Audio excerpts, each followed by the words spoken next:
On behalf of the Janesville League of Women Voters, I'd like to welcome all of you to our third annual Earth Week Forum this evening. It is about community sustainability. So as we take a look at this first slide, really take a good look at the graphic in the center. There are three larger circles. One is labeled people, one is labeled planet, and one is labeled profit. Another way these balls or these pillars are referred to as equity, environment, and economy. And this graphic was chosen because it really illustrates well how scientists who research climate change and sustainability, how they understand community sustainability in our current climate change era. As you look, the circles do intersect. And what this indicates is that true resilience and survival for all humanity on a livable Earth is to be found right at the center, the sweet spot, the intersection among all three pillars. And we need to fully consider all three pillars to reach that sweet spot. And this is also the way the National and State League of Women Voters understands community sustainability. Sustainability is indeed a very complex topic, and we will not have time tonight to sufficiently delve into all three of these pillars. So instead, we will focus more on the environmental part tonight. But rest assured, we will continue our investigations of community sustainability in future forums. You can regard this forum as the first in a series. So please stay tuned. Next slide, please.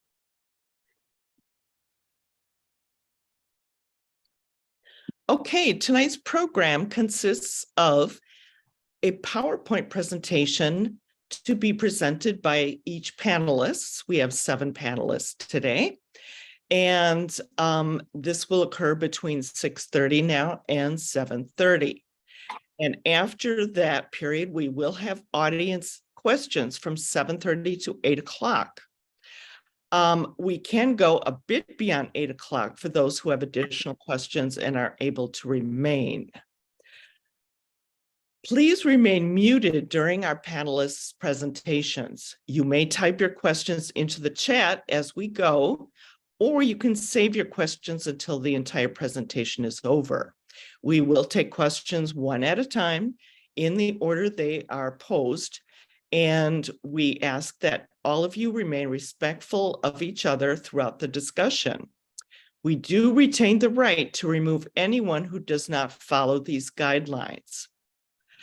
And as you may have heard, our national tornado drill has been canceled for tonight. Instead, it will be held tomorrow night. So we don't have to worry as much about losing too much time as we did before. We will send everyone in attendance the PowerPoint slides if needed, if requested. There are also additional slides available for those interested in receiving them. They came from the county board. Panelists' email addresses will be made available to any who are interested in them. And tonight, though, we are still under a tornado watch. It's really not that likely that Janesville will be affected. Actually, the storm was heading through Beloit and heading directly east at the last moment I watched before our program started. So we should be okay. And without further ado, let's get started. Okay. On March 20th, 2023, The United Nations Intergovernmental Panel on Climate Change issued its latest report. And this is a brief clip from that report and speech by UN General Secretary Antonio Guterres.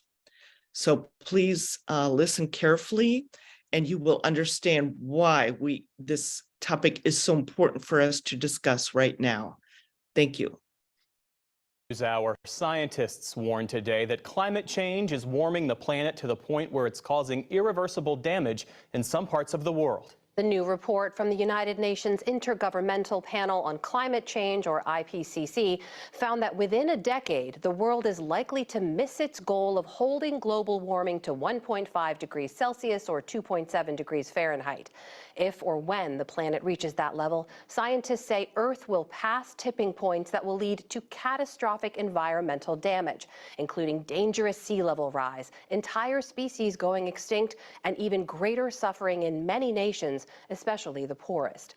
UN Secretary General Antonio Guterres said the time to act is now.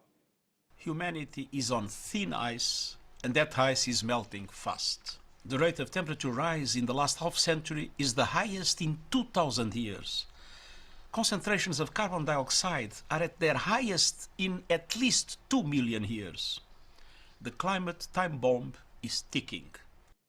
For a closer look at the report and what can be done to change the direction the planet is headed, I'm joined by Katharine Hayhoe, climate scientist at Texas Tech University and chief scientist for the Nature Conservancy. Katharine Hayhoe, welcome back to the NewsHour. That is strong language from Antonio Guterres there, saying humanity is on thin ice, the climate time bomb is ticking. This is about as dire and urgent a report and a warning as we've heard. Why now? It is completely justified. We scientists have been warning of the impacts of climate change on humans and all other life on this planet for decades, yet our carbon emissions continue to rise. As the IPCC report says, the window of opportunity we have to make decisions that will lead us to a better future is closing rapidly.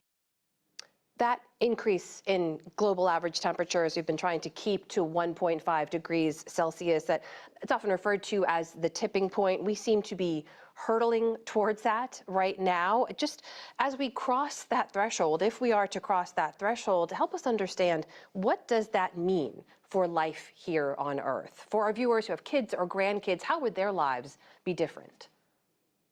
1.5 degrees is not a magic threshold or a tipping point. Rather, it is a goal that we have set ourselves, knowing that the science is very clear. Every bit of warming matters. Every little bit that the planet warms carries additional costs with it. So how much do we need to do? As much as possible. When? As soon as possible. Why? Because we will all benefit from that action. And if we don't, paint that picture for us. What looks different here on Earth? Well, we are already seeing the impacts here today in the way that climate change is loading the weather dice against us. We know we've always had droughts and floods and hurricanes and heat waves, but in a warming world, they're getting stronger and more dangerous.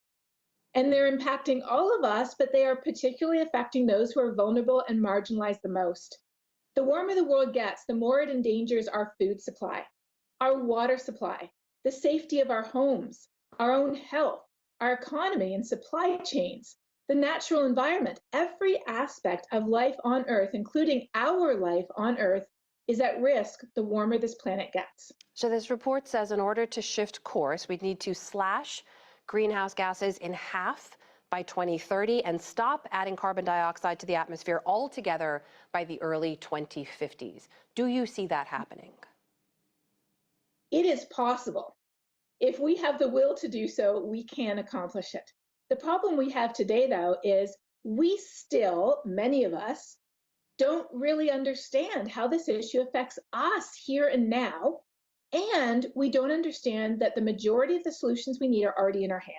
And that's what the IPCC report makes very clear, that these changes are already affecting us, our homes, our food, our water, our economy, our cities, our states, and the solutions, efficiency, clean energy, investing in nature, adapting and building resilience, many of those solutions are already here today as well. The only question at this point is, what are we waiting for? If we wanted to accomplish this, we could. You know, there are some who've said there have been worse climate scenarios predicted before, some who'd said there could be a warming of 4 degrees or more sooner, which now looks unlikely. There will be some who look at this and say, well, could these predictions be wrong as well? The previous predictions were not wrong. The uncertainty is us. The predictions were for what is going to happen depending on the choices we make. Prior to the Paris Agreement in 2015, the world was heading towards a future that was between 4 to 5 degrees Celsius warmer than today. And you might say, well, that doesn't sound so bad. It's 4 or 5 degrees outside or inside warmer. But think of it in terms of the human body. The temperature of the planet has been as stable as that of the human body over the course of human civilization on this planet. If our body is running a fever of 1 or 2 degrees Celsius, or 3 or 4 or 5 or 6 degrees Celsius, that is life-threatening. So we have already, thanks to the Paris Agreement, reduced the amount of change that we expect to the policies that have already been enacted by at least a degree. But we still need more because every bit of warming carries a cost with it.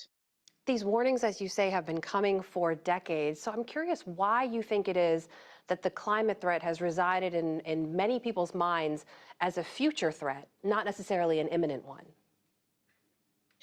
For many of us, it's because we haven't seen the impacts with our own eyes. We've heard about them. We know what's happening to polar bears or Antarctica or ice sheets, but we're not seeing it here and now. Well, that has changed. Over the last year, at least 1 in 3 Americans were personally affected by the way that climate change is making our extreme weather more severe. We might live somewhere where sea level is rising, where hurricanes are getting stronger, where wildfires burn in greater area, where the summers are now dominated by record-breaking heat waves.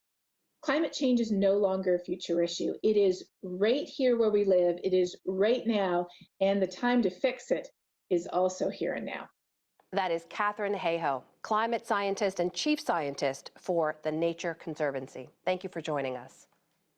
Thank you so much for having me.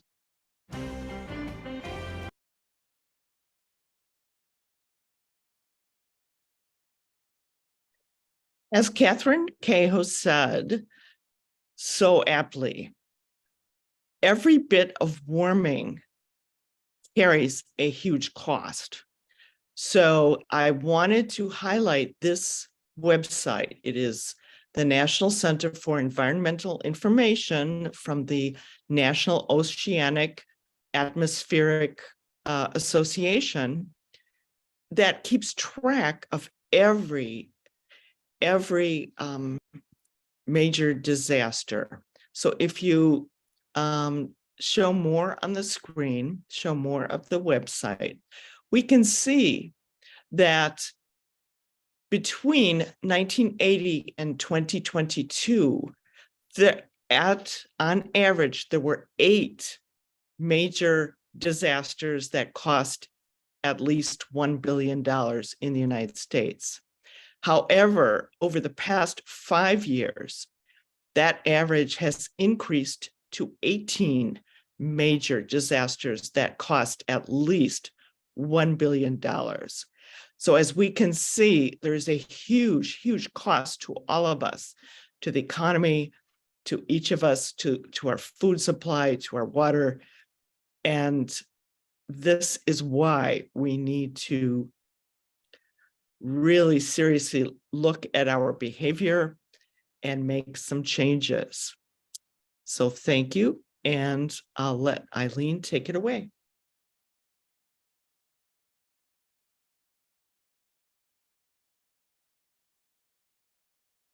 Thank you for that wonderful introduction, Susan. And for those who don't know me, I'm Eileen Newcomer, and I am a member of the Janesville League and also had the pleasure of serving on the Sustainable Janesville Committee for 4 years with a number of people who you will see speaking on the panel tonight. It is my pleasure to introduce our 7 panelists, and these are some key people in our community who are, taking that action of, thinking globally, but acting locally and really making a difference in our community. So I'm really excited for what they have to share with us all tonight.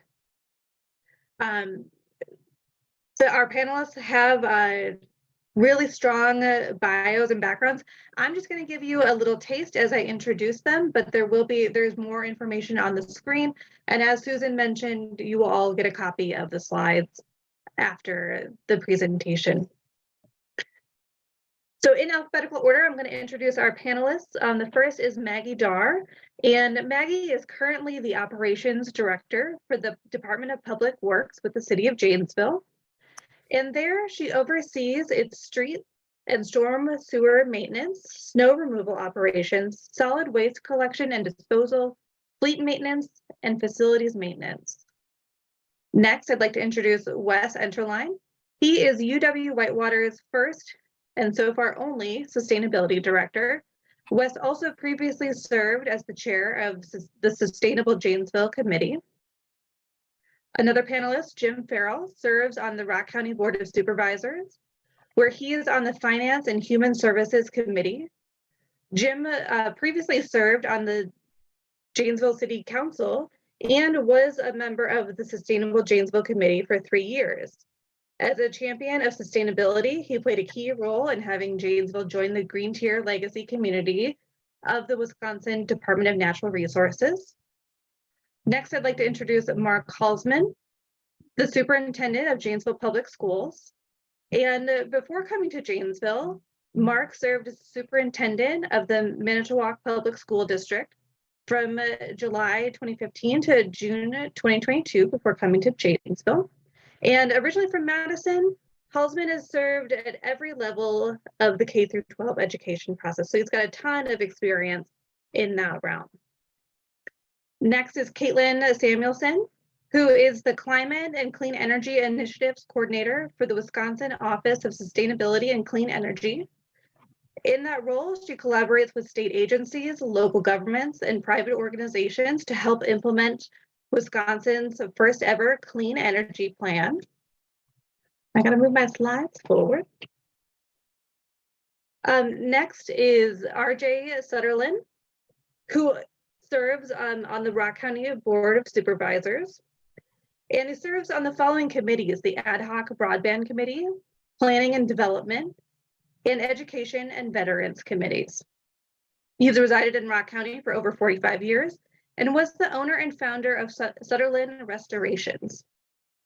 And last but not least, James Zumstein is the co-owner and sustainability consultant for Sustainable Business Solutions, Wisconsin's first sustainability consulting firm focused strictly on small businesses.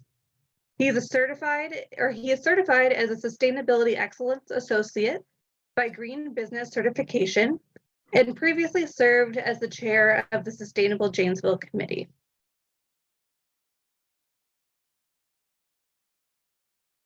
And before I pass it off to our wonderful panelists, I do want to kind of set the stage a little bit for, why does the League of Women Voters care about sustainability? In addition to all the great things that Susan mentioned, we do have a number of positions that we have taken, and our positions come from study and consensus among our members, and then we use these positions to advocate on. So one of the ones that we wanted to share with you is that the League of Women Voters supports the use of standards and enforcement for a physical environment beneficial to life, improvement of air, water, and soil quality. Another one is we promote sustainability and environmentally conscious methods for energy use. And we also support policies and programs which protect the health of people, preserve natural resources of the state, and focus on conservation, recreation, and research. So with that, I'm going to pass it over to our first panelist to give a little presentation. Thank you, Eileen, and thank you to the League for providing this forum. As stated earlier, I'm Maggie Dar. I'm the Operations Director for the City of Janesville. You can see up on the screen just a couple of key kind of overarching points that the city has done in recent years to work on our sustainability goals. As County Board Member Farrell mentioned, we are part of the Green Tier Legacy Community Program through the Wisconsin DNR. We joined that by resolution of the City Council in 2019. And every year it requires us to do a self-assessment. It requires us to grade ourselves on how we're doing on our sustainability goals. It also provides a lot of networking opportunities and resources for other cities that are Green Tier members in Wisconsin to get ideas and work together to reach our goals.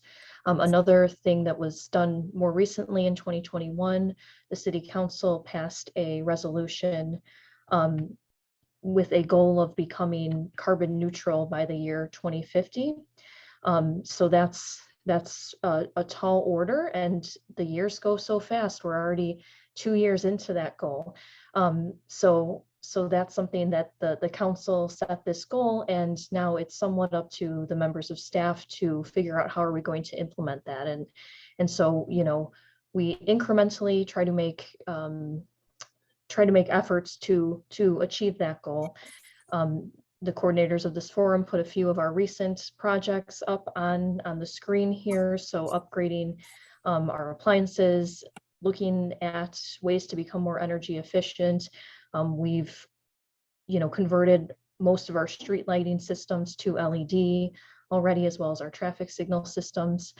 One thing I'll note is that we just, within the last month or so, we applied for the 2023 carbon reduction program grant with a goal of further upgrading LED fixtures for some of our pedestrian lighting system. So that's a recent grant that we've applied for. We're also in the process of applying for some federal funds through the Energy Efficiency and Conservation Block Grant for upgrading some of our HVAC appliances in our city facilities to become more energy efficient there. And that's a Department of Energy program. So if you could go to the next slide, please. Thank you. So I put together this infographic every year, and I just wanted to talk through some of our stats, and these come directly from our Green Tier annual report. And there's so much more that we do as a city, but some of the things that can easily be summed up in a nice number for an infographic purpose, I'll just talk through some of these. So we're actually in our 19th year now of being designated as a tree city through the Arbor Day Foundation.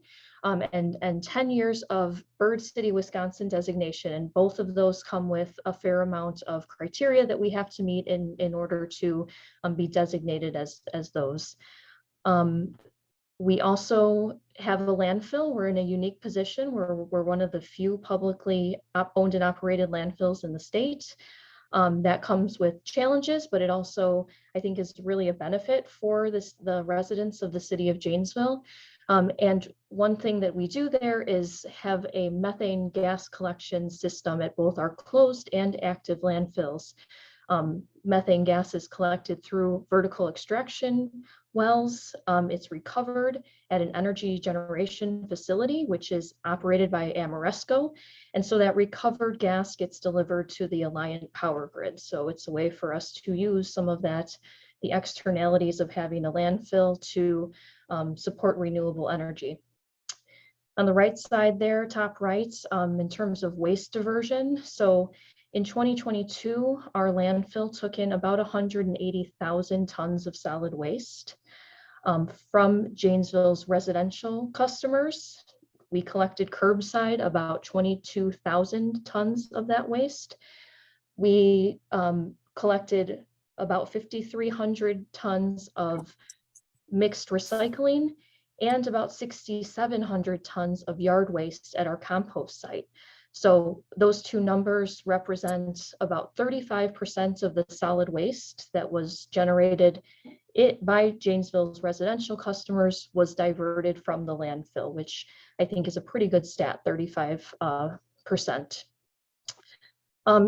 The water utility has been on a big program in recent years to replace lead services out of the community. All of the private lead services have been replaced in the community, and this year they moved on to doing some galvanized iron services, which I'm told that galvanized iron services that were connected to lead pipes are considered potentially as bad as lead. So last year they worked with private property owners to replace 476 galvanized iron services. We also have a very proactive storm sewer cleaning program that our staff here does. Keeping our storm sewers clean protects our local waterways, reduces flooding, prevents roadway hazards, and it prevents damage to our critical infrastructure. So in 2022, we cleaned just over 20,000 feet of storm sewers through that proactive program. And also with our street sweeping program, similarly, it doesn't just keep our streets clean, but it also helps prevent pollution from getting into our storm sewer system and our waterways. So in 2022, we swept nearly 8,000 miles of streets throughout the spring to fall months. And then on the lower left there, we have a 500-acre greenbelt system here in Janesville, which, you know, Janesville was kind of on the front end of that system of natural stormwater, creating a natural stormwater runoff system. It's become in recent decades more of the preferred, but I think Janesville was a little ahead of the game there. So our greenbelt system really provides areas for surface water runoff. It provides a habitat for diverse plants and animals, and provides a buffer area of native plants like prairie remnants, for instance. It allows for open green space where we can have things like walking and bike trails. So it's really a great greenbelt system that we have out there that we do actively manage for erosion and for overgrowth of invasive species and things like that. And then finally on the right side, the city has in the downtown parking ramp, we have a free electric vehicle charging station, actually 4 of them that we provide to the public. I know that there are other electric vehicle charging stations throughout the community, but this is the publicly managed one. It's free for people to use. And in 2022, there were 469 sessions provided at those stations, which equate to about 4,600. Why am I forgetting what this acronym means? Greenhouse gas savings from 2022 from our charging stations. So just wanted to give a quick overview of some of those key stats. It's really a nice highlight, but there's a lot of things that we do that don't fit on a nice infographic. We invest a lot in our parks and open spaces here in Wisconsin's Park Place. Every road project that is studied by engineering division is analyzed for alternative transportation methods. Whenever we complete a building project, we look for opportunities to use energy efficient fixtures. Every year, the Parks Division plants close to 100 trees throughout the community and sometimes more. And you know, one plug for the water utility and for any residents that might be listening, they have a rebate program for residents who upgrade to water efficient fixtures. You can get $50 back. So through a form submitting that through the city. So every division within the city kind of has a small role to play in making strides on our goals. So thank you again for letting me present.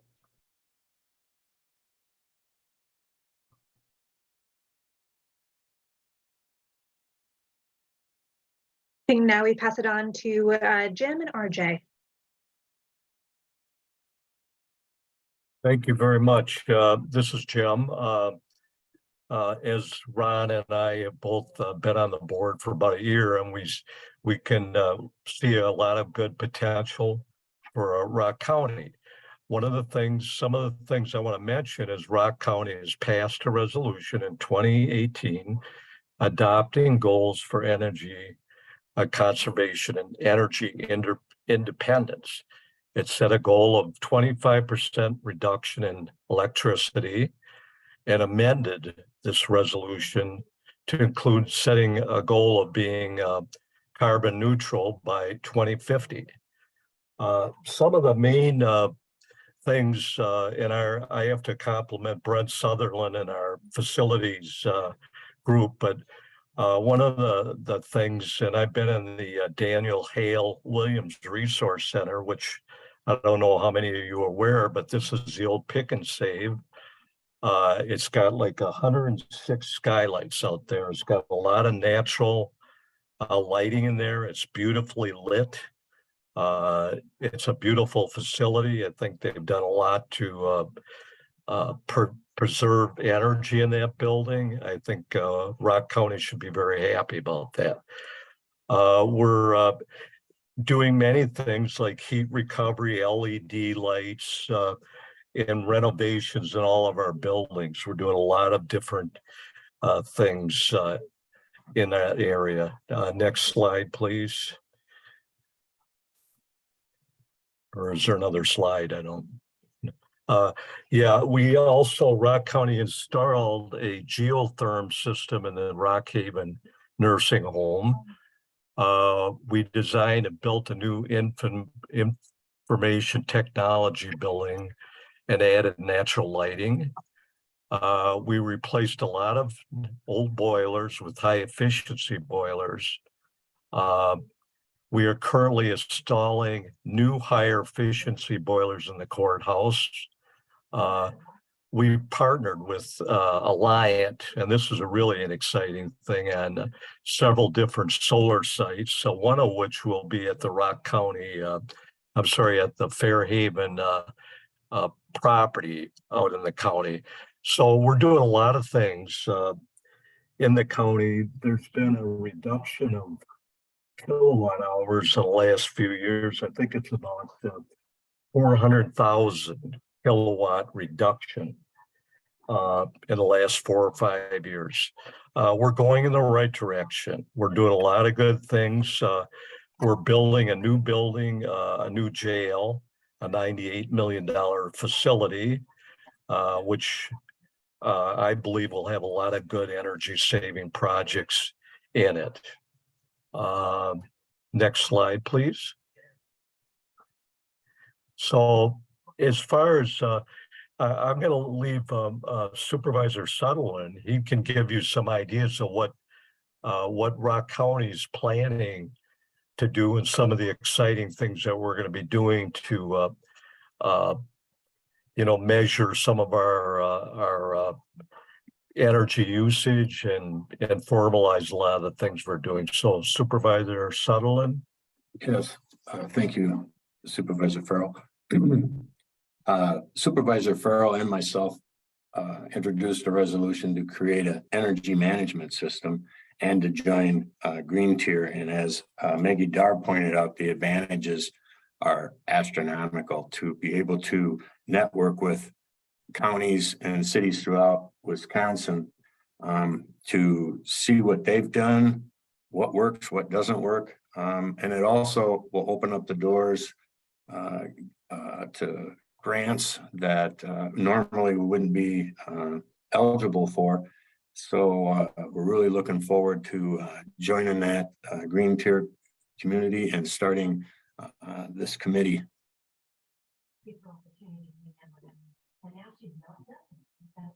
Thank you.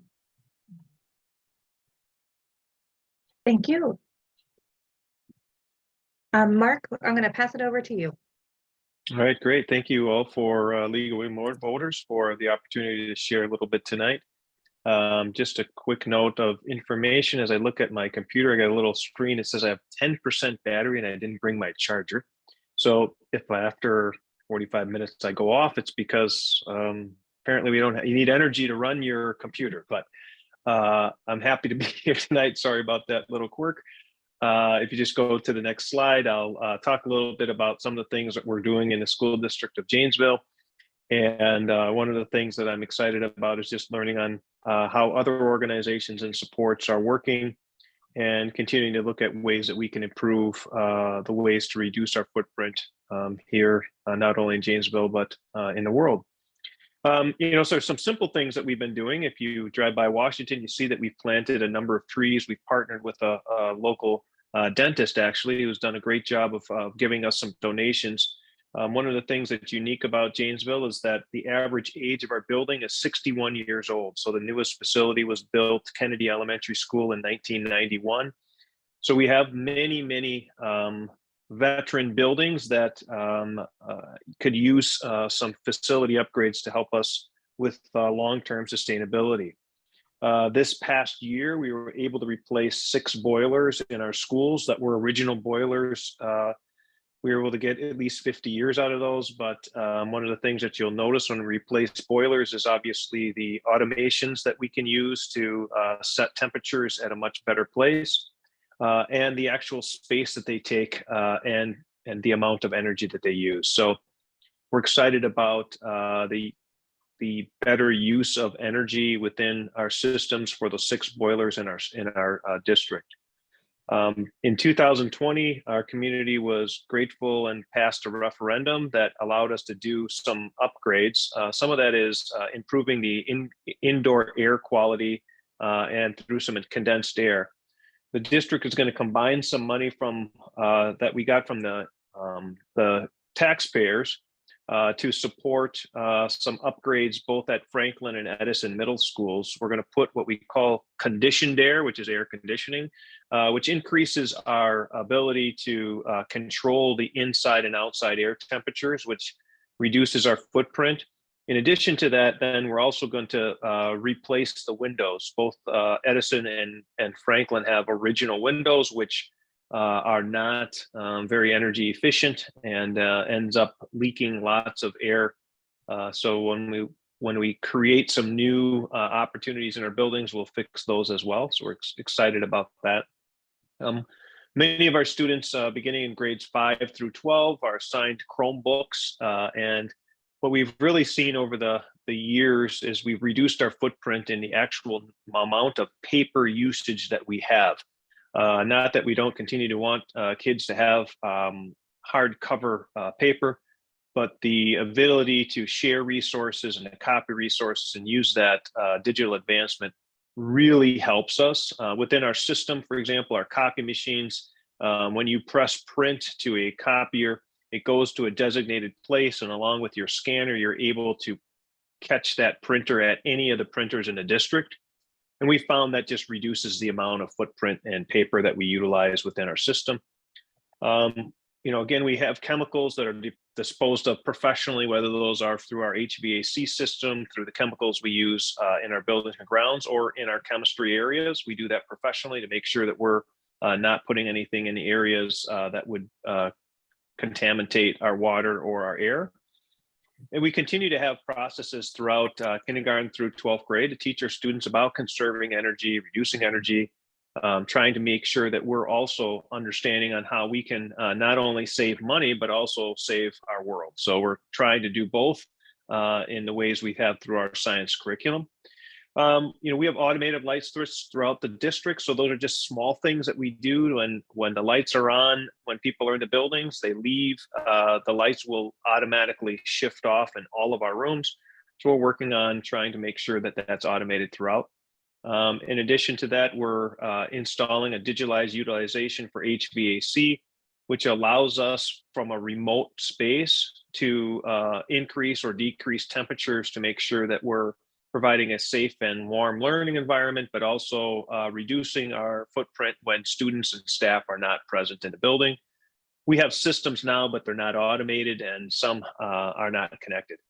So, ultimately, I would tell you that we're committed to learning and implementing strategies, recycle paper, we recycle all of our computer hardware and other materials, and we're continuing to look for ways to improve those. But I'm happy to be here to share a little bit about what we do and learn a little bit about what other people are doing. So thank you so much. Thank you, Mark. And we hope that you'll continue to join us as long as you can. And we understand if your battery dies before we get to the Q&A, but hopefully, fingers crossed, you're able to stay for the questions. And speaking of that, if you have any questions as we go along, feel free to put them in the chat. Just as a reminder, we will have time for questions and answers with the panelists at the end. Next, I'm going to pass it over to Wes. Great, thank you, and thank you to the League of Women Voters for having me on today. It's always an exciting week this week with Earth Day right around the corner, so we've had a lot of different events going on. So I'm happy to share a little bit about some of the programs at UW-Whitewater. I want to start off just by kind of talking about the two different aspects of sustainability as it's practiced on our college campus. So we look at things in terms of operations and engagement, and I think from some of the previous panelists, they've highlighted some really great operational improvements that they've made to buildings and how grounds are managed that we can largely mirror with some of the projects we've done at UW-Whitewater over the 15 years that I've been there. One of the driving forces for our activity in this area and for the existence of my position at all is that there has been some previous leadership from the chancellor around climate change action. So the Second Nature Climate Commitment is the most recent iteration of this. This is targeted towards colleges and universities, and the primary goal is to get leadership buy-in to take action to make some of the bold steps that the Rock County Board of Supervisors and the Janesville City Council have already done as well. So that's kind of our version of that. We've been trying to encourage stronger building standards. That's really kind of the bread and butter for carbon reduction for any large institution. 75% of our carbon footprint comes from our buildings, which would be our natural gas used for heating and electricity used for cooling and lighting. So, if we can try to find ways to build more efficiently from the start, that's a huge improvement. We have a couple buildings that are LEED certified, but largely we've seen the standards at the state level regress over the years rather than progress in this area. So we've been advocating for additional standards from the state to build our buildings to a higher level of efficiency from the start. Because ultimately we're stuck footing the bill for all the utilities. So as low as possible, we can get these utility consumption numbers, the better off we are as a campus. In the meanwhile, with the fleet of 40 or so buildings that are all roughly the same age, built in the 1960s, we continue to make energy efficiency improvements throughout the lighting, HVAC, and the building envelope. We've really been hoping for more activity in renewables, especially large scale renewables that can be used off-site to offset larger portions of our carbon footprint. We can put solar panels on every single building on our campus and only take a small single-digit percentage out of our total carbon footprint. So we really need large scale installations that the campus or the UW system funds to move us in that direction for a significant improvement. So we're hoping for more activity in that, especially as some of the federal funds come through. And I think EV vehicles or electric vehicles are becoming pretty popular. There's a lot of platforms moving towards this. So we're strategizing how to support those alternative transportation networks in better ways. Of course, we're always focused on things like waste and recycling and trying to improve our system to make it consistent and easy to use. And we are focused a lot on stormwater and our impact on the Rock River Basin. Next slide.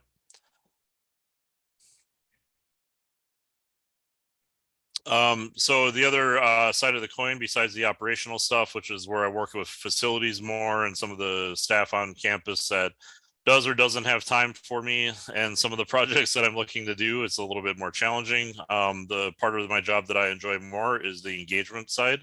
As a university, we're here to serve students, and I look at my primary goal is not just to get sustainability projects done, but get them done in a way that involves students throughout all the steps of the process. So I have students that work in both operations and engagement.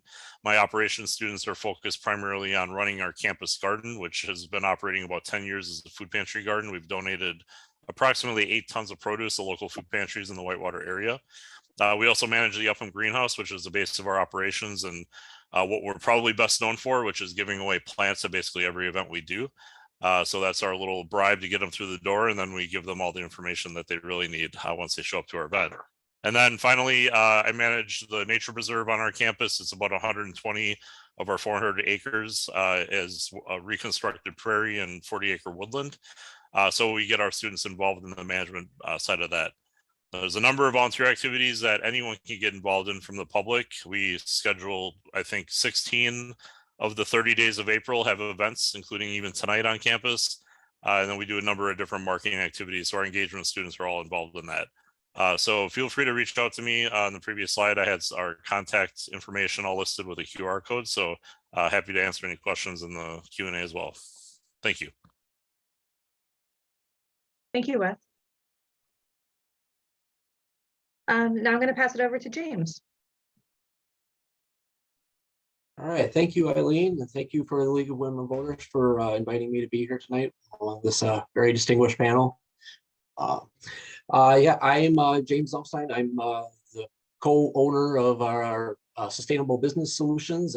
We are my partner Riley and I, who happens to also be from Janesville. We started this business just about a year ago. We decided that we wanted to fill a void that we saw in the business world, that there's a lot of small businesses that are wanting to do more on the side of sustainability, but they don't have the resources that are necessary to invest in it.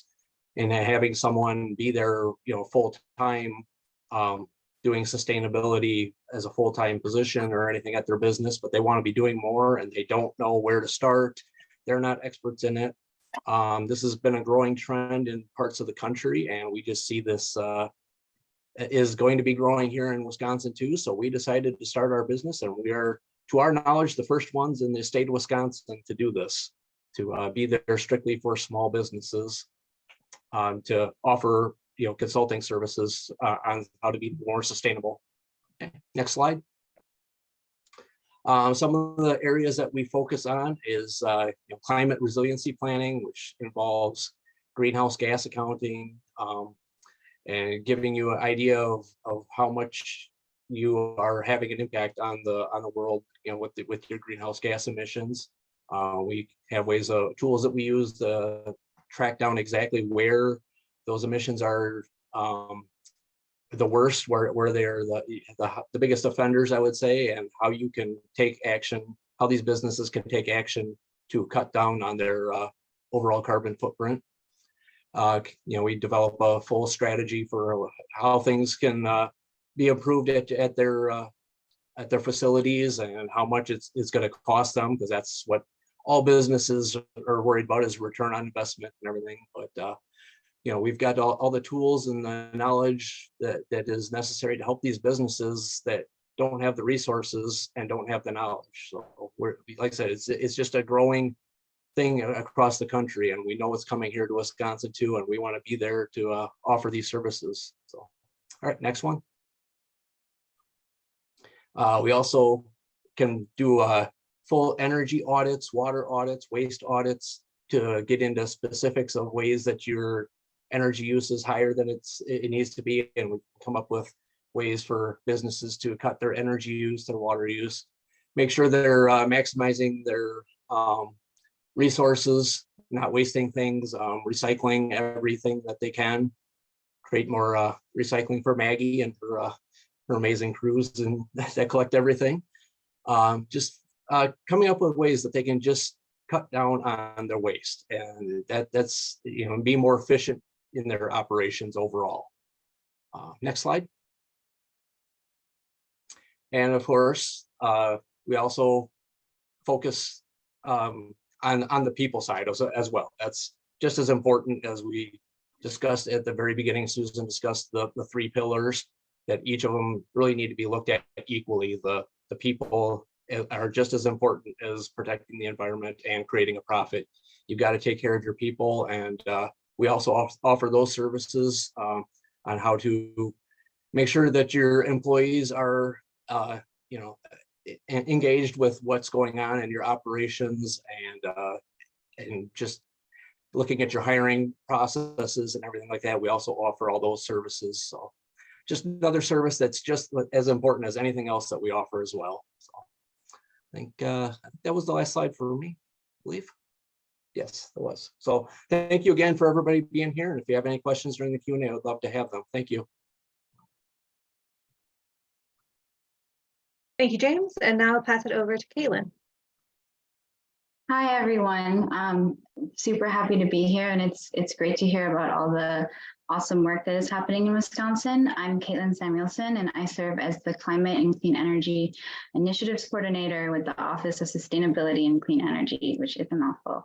But my primary focus here today is to talk to you all about clean energy funding opportunities that are available. If we could see, yeah, that's good. Sorry.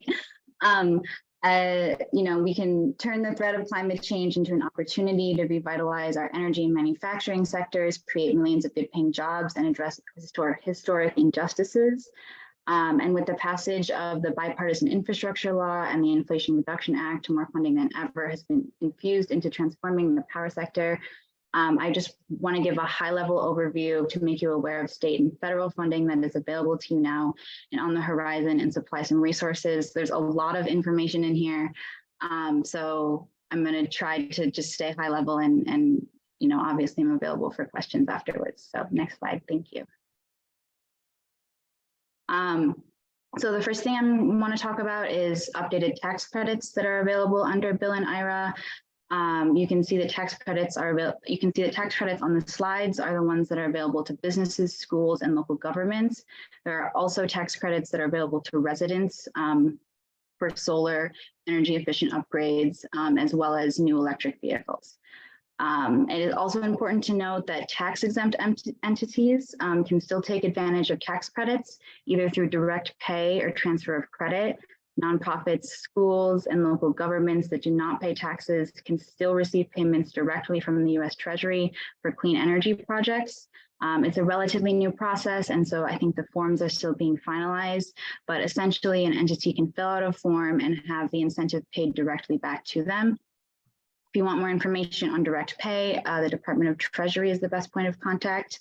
You can also find information on all of these credits, including the ones specific to residents, by clicking on the links on this slide. Next slide, please. So in addition to updated tax credits, there's also several new federal grants created under Bill and IRA. The first new federal grant I want to highlight is one that I think Janesville already mentioned, and I'm sure other folks on this call are aware of, is the Energy Efficiency and Conservation Block Program, which is aimed at supporting local governments make energy efficiency improvements. The scope of this program is very broad and very flexible. There are a lot of eligible activities, including implementing conservation strategy, doing building audits, establishing rebate programs, and reducing emissions from transportation, as well as many, many more. This program has both formula and competitive funding available. The formula funding is available to local governments, and formula funding meaning the only requirement to receive the funding is to opt in. You don't need to submit an application. And the eligible entities for the formula funding is determined based on population. There's also $8 million available to local governments through competitive funding for this program, meaning an entity must submit a winning application to be awarded for the money. The competitive funding is open to all local governments that are not eligible to receive the formula funding. In other words, if you did not receive kind of the automatic payment from the program, you are eligible to submit an application for the competitive funding. For competitive funding for this program specifically, and I think this is also applies generally to grants from DOE and EPA, DOE is prioritizing applications that are teams of several local governments or state recognized tribes, and DOE is also prioritizing applications from disadvantaged communities and applications that increase local community investment. This specific grant, the concept paper is due on June 5th, and the final application is due on August 7th. The next new grant, the Charging and Fueling Infrastructure Discretionary Grant Program, created by the Bipartisan Infrastructure Law, aims to strategically deploy publicly accessible EV charging and other alternative fueling infrastructure in communities and along designated alternative fuel corridors. This program provides two funding categories of grants as well, the community program and the alternative fuel corridor grants. Both of these funding categories are competitive. The community program is aiming to reduce greenhouse gas emissions and to expand access to alternative fueling and charging. Local governments, territories, and tribes are eligible to receive this funding and are encouraged to partner with other organizations. The minimum anticipated award is $500,000 and the maximum is $15 million. Priority goes to projects, again, that are within rural areas and low and moderate income neighborhoods, and the infrastructure that is deployed as a part of this program must be publicly accessible. So it can't be in private, pay to park lots or residential buildings. It must be on publicly accessible. And again, DOE prioritizes projects that include equity, community engagement, and workforce development. And then applications for this program are due on May 30th. And finally, I want to highlight the Climate Pollution Reduction Grant from recent federal funding. And with this grant, each state was given the option to opt in to receive $3 million in federal funding to produce a statewide climate action plan. Additionally, 3 metro areas in Wisconsin were awarded $1 million for planning. OSCE is the entity that the state designated to receive the planning funding for the state allocation. So our office received $3 million to create a statewide climate action plan and other deliverables associated with the grant. Additionally, as part of the Climate Pollution Reduction Grant, there will be $4.6 billion available next year for competitive grants to implement measures that reduce greenhouse gas emissions. The state will use the planning funding for staffing, planning and implementing meetings, workshops, and convenings to foster collaboration among and between different levels of government, the public, and key stakeholders. We will also use the funding to conduct outreach and education for subawards. And we would like everyone who is interested in being a part of this planning process to be involved. Next slide, please. So I've tried to give a really high level overview of some of the new funding that's available. Again, all of the grants and tax credits that I mentioned are linked in the slides. So you can, if you want more information, again, I'm always a resource, but you can look to the slides as well. I won't go through all of the resources that I put on this slide, but I did include a list of links for assistance to communities and helpful databases that I use. I also really recommend thank you, Les. I also recommend the watching webinars from DOE. They've been really helpful to me for understanding kind of all this, like what the requirements are for all of this money.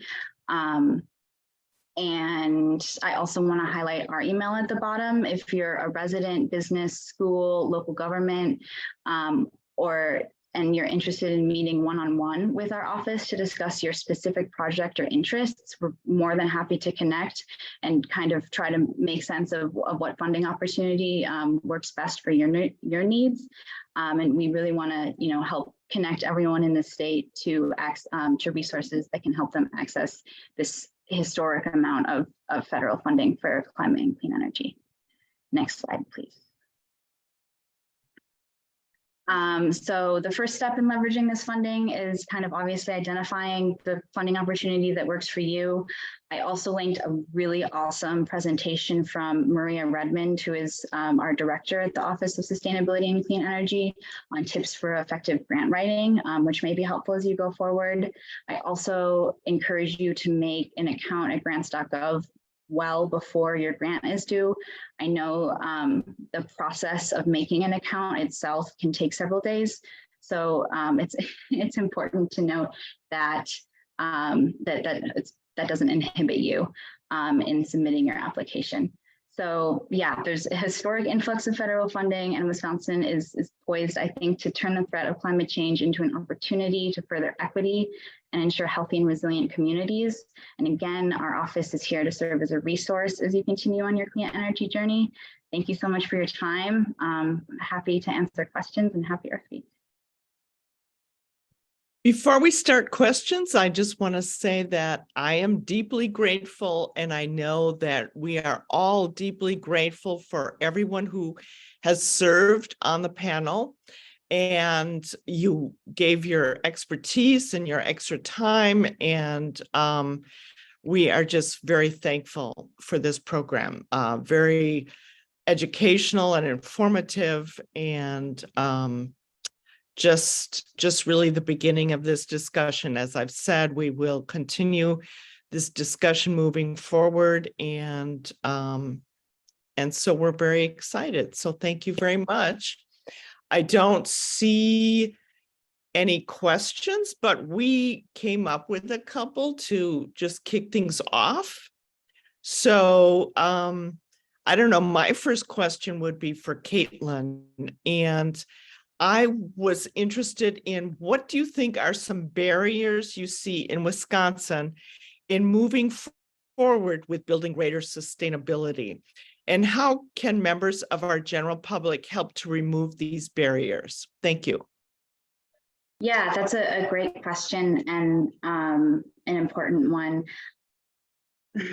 From my perspective, I would love to see more outreach and education. I think that like a lot of getting involved with clean energy and sustainability starts with having the knowledge about kind of what the first steps are, and how you can best get involved. So I think for me, educating folks and doing that outreach and being out in communities, kind of meeting people where they are, is a good way to address the barrier of knowledge when it comes to sustainability. Thank you very much. Katie, I see you have your hand raised. Do you have a question? Hello, everybody. I have a couple of questions, but my first is for Maggie Dar with the city. You had mentioned, Maggie, that every division has a small role to play in working toward greater sustainability. And my question for you is, in an entity as large as the city of Janesville, how are priorities established, or is there a way? Each little division is working on its own little piece of the pie, piece of the puzzle on how to become greater in the area of sustainability. But wouldn't it be useful to have some kind of coordination across departments and so on to make sure we're doing the most with what we have? And along with that, in terms of what we've heard from the state of Wisconsin, that we have the complete outreach to accessing these grants and things that are available. You are the operations department director, I understand, but how do we know that there's somebody in the city really going after everything possibly available to us? And doesn't that require some kind of a coordination across the city? Great question, Katie. Well, I think that we share goals that are established by our city council and administered through the city manager and administration, which is the form of government that we had. Council sets policy, and the manager acts as essentially the CEO in carrying out the will of the council, which is then the will of the people that elected them. I think that's a great question, and it's one thing that we struggle with. We know that, anyone who listens to the city, we are always crying about this issue, but we're under-resourced compared to our peer cities. We have just combined between our two main revenue sources of shared revenue and property taxes. We by far have the least revenue of all of our peer cities in the state. And so we struggle with staffing levels and resources to be able to keep up with our day-to-day operations. So you can see that, I'm here and often matters of sustainability come to the operations division, which happens to be probably the largest producer of carbon in the city between all of our city vehicles and the landfill and all of the operations that we provide. So it's a priority for me. It's a priority for the city, but I certainly see your point, Katie. And we have seen in other communities that really have successful sustainability programs that they have designated staff for that purpose. Wes's title of sustainability director, that is a common a somewhat common title in communities that have sustainability as a goal, that they have a designated staff who can work on, working with consultants to do planning for this, working across the departments, implementing the goals that are set by the council. For us, all of our staff here are working managers, and so it becomes challenging to fit in. I mentioned, and Caitlin highlighted 2 of the grants.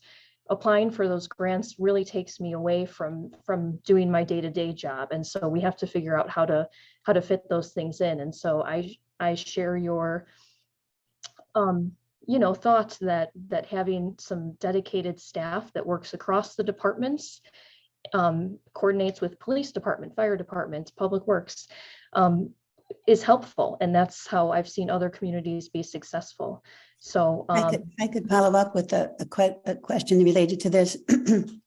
Are you aware that other communities in the state of Wisconsin have a position such as this, where there's somebody actually has that responsibility? Is there a sustainability director for cities in some communities?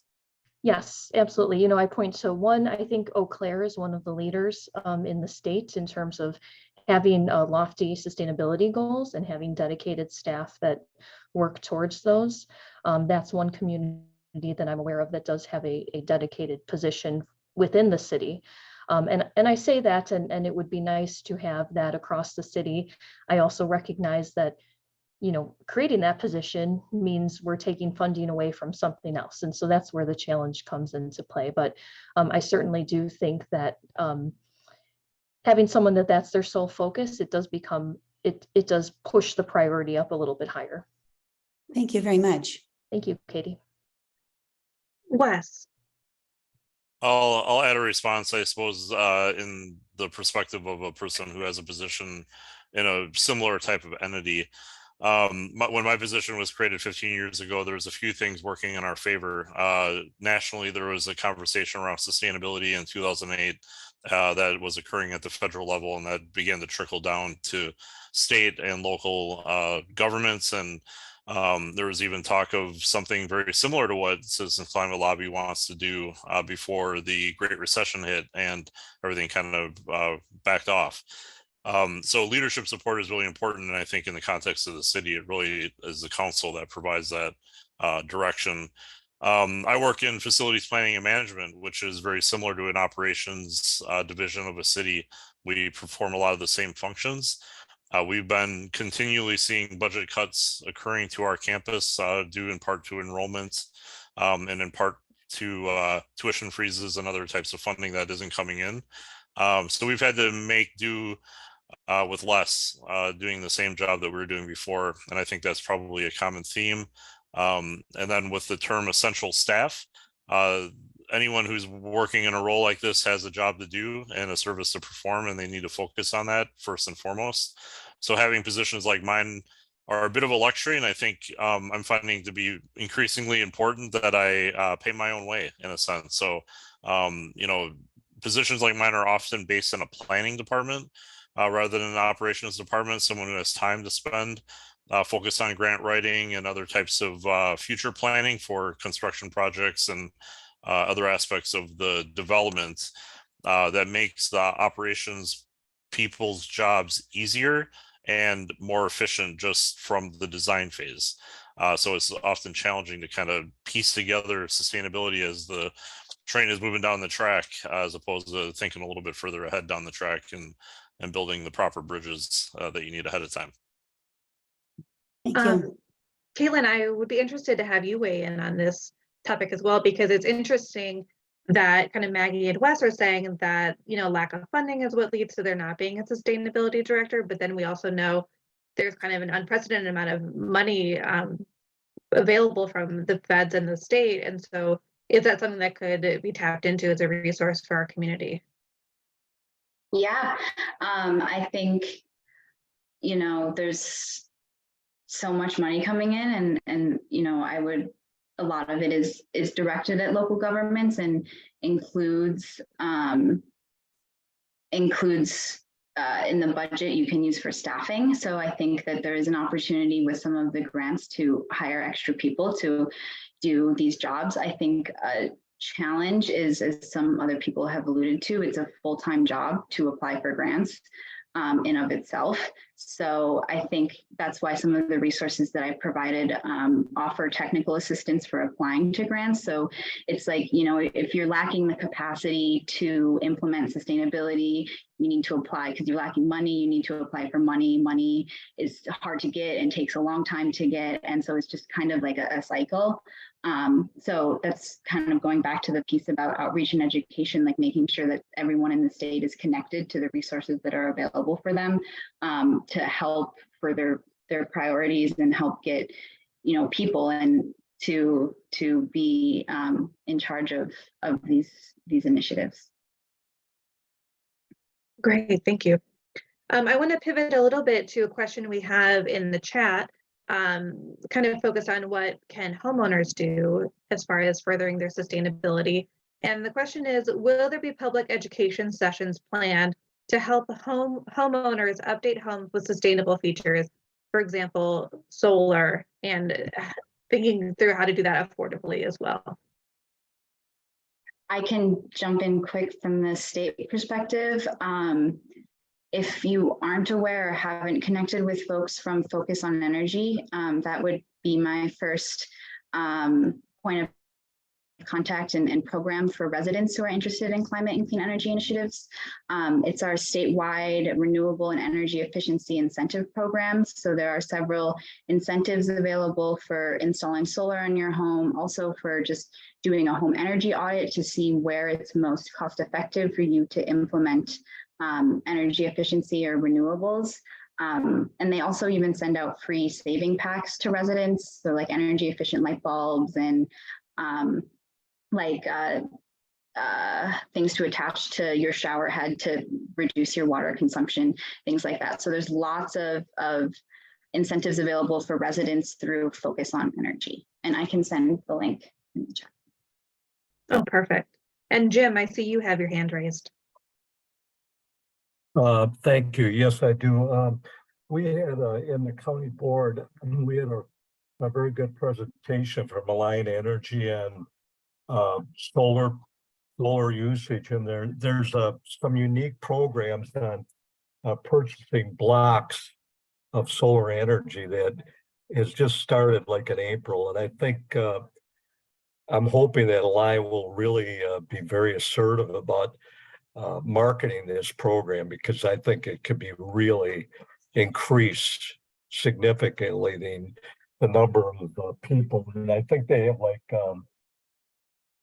5,000 or 6,000 blocks available, and people can actually buy this without having to go through all the normal things we think about as solar panels and so on. So I think that could be one of the very unique programs, and I hope that Alliant pushes it. Maybe the municipalities and the county can assist them in educating our citizens about this availability. But I'm very hopeful that's going to increase solar usage in our county. Thank you. Great, thank you. Oh, Wes, go ahead. One more resource I wanted to just quickly Oh, you got muted. sorry, heavy finger. The Midwest Renewable Energy Association is an organization located in Custer, Wisconsin, just outside of Stevens Point. They're very active in this area. And specifically, I want to plug the Midwest Renewable Energy Fair. They have an energy fair every summer, about third week of June. It's a great time. So that's kind of first and foremost why I go at this point, but they have a lot of great sessions on a number of different topics, including obviously a focus on home solar and renewables. So it's a great place to find educational sessions. And there are some local solar installers that do kind of like home tour type stuff and other kind of local events that I've heard of. So if that's something you're interested in, I'll put my email in the chat. You can shoot me an email and I can get you connected with some installers. Great, thanks. Katie, I see you have your hand raised. I don't know if that was from before or if it's raised again. No, it's a fresh question. Okay. I wanted to talk to Wes about that LEED certification, you were saying that it's something you would like to see the state take on to a greater degree. And what I want to ask about it is it really prohibitively expensive? Because I have heard that, for example, we're building the jail here in Rock County, that there was interest in having that be a LEED certified building, but some people say that it's too costly, prohibitively costly. Is that true to your knowledge? Is that a barrier toward people getting that certification?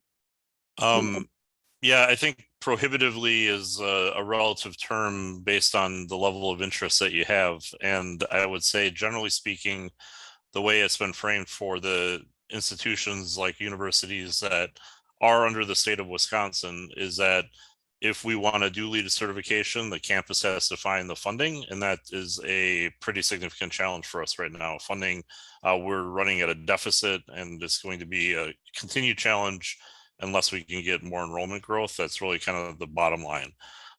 So often we cannot afford to do LEED. You have to pay a percentage of the overall project cost. So somewhere in the tune of $20,000 or more to pay a consultant is not unheard of. And the more the project costs, the more you have to pay the consultant. So that becomes a challenge. The reference I made before, and I'm not throwing Caitlin under the bus because she knows of our complaints at the UW system level, because we talk to her boss all the time about it, is the building standards that the state of Wisconsin uses for new construction were modeled under LEED Silver standards when they were originally constructed, I believe in 2012, and those standards have been lessened. They're not up to LEED Silver standards anymore.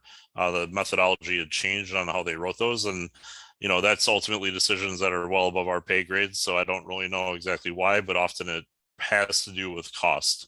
Some of the features that go into LEED buildings don't necessarily show a tangible return on investment, and then those become challenging to incorporate. So how do you demonstrate return on investment for electric vehicle charging stations? It's a LEED credit, so it's really counts towards LEED, but it's not an ROI thing. And it ultimately kind of boils back down to the budget and the money and the lack of funding for public construction and other types of projects. Thank you. James, it seems like you want to weigh in. I was just going to point out a conversation Supervisor Farrell and I had last month at the Sustainability Fair. This is what we were talking about. We were talking about when costs for projects, there's a very fine line between when it's an investment and when it's just spending. You know, there's a very fine line when you're looking at the budget and okay, well, we could invest in this thing and we will get a payback, but is it, and we were just having a discussion about that. So I just wanted to point that out, that sometimes it's a very fine line between looking at it as an investment versus just more spending. Great. I know one of the benefits of being part of the Green Tier program is that Janesville and then Rock County will be able to get ideas from other communities around the state. What are some ideas that Janesville has implemented from other communities since joining Green Tier?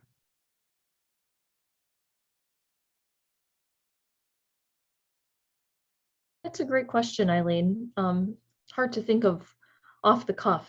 So, you know, I can tell you some of the things that I would like to look at doing, probably more so than what we have in the past. You know, one thing that, again, I point to Eau Claire as being one of the leaders in sustainability throughout the state is, so they've actually set a goal that's not just focused on the city organization, but is a community-wide goal. It establishes benchmarks for themselves as one of the employers, one of the entities within the city, but for also all members of the community, whether it be residents or other businesses, you know, looking at residential properties and how can they reduce their electricity usage, looking at businesses, how they can reduce their electricity usage, their natural gas savings, you know, encouraging businesses and property owners to be planting trees, things like that. So I often think the city is really just one spoke on the wheel when it comes to sustainability, when really sustainability is a matter of community-wide interest. And, the city of Janesville is one of the larger employers in the community, but, by us getting to be carbon neutral, it's really just a small dent in a larger problem. So that's one of the things that I think it would be cool if Janesville took a look at. And we have to start getting our own house in order first, but looking at community-wide goals and how can residents and business owners get involved in that and make headway, and working with our local other partners within the community, whether it's the school district or the county, the UW Rock County, Whitewater at Rock County, other major entities that play a role in this issue. So that's one of the items. I think that the green tier, one of the benefits for us has been that annual self-assessment and annual report that really it makes us look deep down in the weeds at how have we improved our operations in the last year. And so, if you're not making any sort of strides on some of these areas, it really forces you to look a little bit closer in what can we do. So it has proved to be a benefit. I would be interested, and maybe Caitlin and I can connect after this. And, the county board members mentioned that access to grants for green tier members that maybe other communities don't have. And I'm not personally aware of which ones those are. And so maybe it's just an education issue of what as a green tier member can we apply for that some of our peers that haven't joined this program can't. So maybe we can connect on that at another time, Caitlin. Great. I love this as also being an opportunity to connect across sector and across levels of government. And your comments about, the city just being, one of the spokes contributing to sustainability for our community is so important. And James, I was wondering, maybe you would want to weigh in based on your work with the small business community about ways that the business community can get involved in sustainability and maybe partner with the city on some projects like this. Yeah, I would love to see that happen.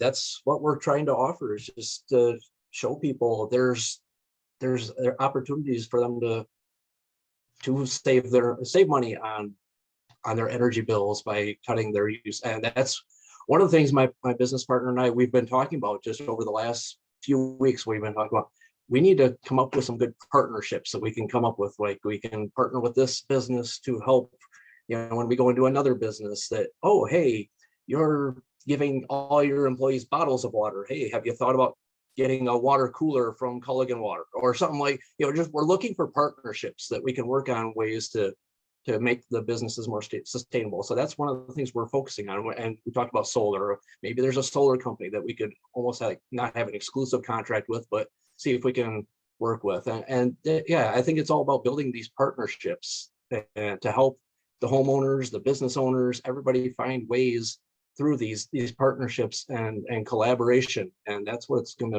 I think is going to be the key to accomplishing the goals that the city has and that, face it, the world has. Wes. I'll just add one practical tip that I thought of when Maggie was talking about maybe some things that the city has been doing recently. This is the golden age of the LED light bulb. You can get LED light bulbs cheaper now than ever before. They're efficient, they're long lasting. They provide a number of different color temperatures. Small businesses can also apply for rebates from Focus on Energy. Larger businesses, institutions can apply for rebates. All I do is save our invoices for all the LED bulbs that we buy and install in a year. I send that to our energy advisor and we get a check back. So get your money out of Focus on Energy. It's a great program, and they're usually itching to give money away. So contact them, reach out to them, and definitely make that connection on LED light bulbs. It's a big thing that the big incentive that might be sunsetting in the near future. Maggie. Thanks, Eileen. And yes, thank you, Wes. I think Janesville was a little bit ahead of the game in upgrading most of our streetlight infrastructure system to LED early on. Some of it was somewhat MacGyvered, and we still have the old high pressure sodium fixtures, but with an LED bulb in there. And so, we're looking at what opportunities do we have to finish out that process and do that right. The Energy Efficiency and Conservation Block Grant that Caitlin mentioned earlier, our application is going to be focused on upgrading our HVAC equipment as well as LED lighting within our facilities, so turning inward now. So I also saw a question in the chat from Katie about when our 2022 annual report for the Green Tier Community Program is going to be released, and they actually have a later deadline this year. They've changed this year the reporting requirement a lot. It's a lot more intense. It's a lot more data heavy, and so we're working on that now. But I believe that the deadline for actually submitting that report is not till June 30th this year. So we have a little more time because it's a lot larger of an effort. So this summer, I would say you can see it on our website. Great. And then Jim, I'd love to get you into the conversation as well. We have a question about how can the city and county work together to build more sustainability for our local area? So I'd love to get your perspective from the county on ways that you can work with the city of Janesville. Some of the things, that's a great question that Supervisor Sutherland and I have talked about as far as getting Green Tier with Rock counties to maybe cooperate and communicate with Beloit and Janesville and get some more cooperative efforts. One thing, I'm going to give a small example, but one of the things is the county board, we're looking at how can we get passenger service into Rock County, which obviously would reduce carbon emissions. I'm going to have a talk with a member of the planning staff at Janesville tomorrow, and we're going to have an ad hoc committee to explore having passenger service in Rock County. And we're going to try to get Beloit and Janesville MPOs, which are the metropolitan planning organizations, involved. So that's a good example how the county and the main cities in the county can work together to bring about something that will reduce carbon emissions. If we get rail service into Rock County, I think our goal is to get like a link between Rockford and Madison. I can only imagine what that could entail as far as people that commute, etc., to reduce the amount of things, amount of traffic. So that's an example where I'd like to see, because being a former member of the city council, I'd love to see more cooperation between especially the major cities in the county. And that's an area that we're going to start on with the passenger service. We're going to have an ad hoc involve the two cities and the county. So I'd like to see more of that done. And especially with Green Tier and that, where we can work together and enhance our efforts. Thank you. Well, that's great. And I see a comment in the chat saying yes to rail and 2 hearts on that. So seems like the audience likes that idea as well. We are at 8 o'clock and I don't see any lingering questions. So I thought maybe I would ask if any of our panelists have any closing thoughts that they would like to share. Anything we didn't ask that maybe you want to bring up? Just thank you for hosting the forum. Yeah, really. Yes, absolutely. Thank you. Well, really, that was just a plug for you all to say thank you to us. Thank you. But really, we want to say thank you all for joining us tonight, for sharing your expertise. And we look forward to seeing how you all collaborate in the future, how we as a community can collaborate with you all as well. Thank you to everyone who joined us and were participants tonight. We know that you had choices of what you could spend your evening doing, and we are very happy that you spent it with us. And thank you to the League of Women Voters and everyone who organized the event. Have a good evening. Yes, thank you. Bye. Thank you, everybody.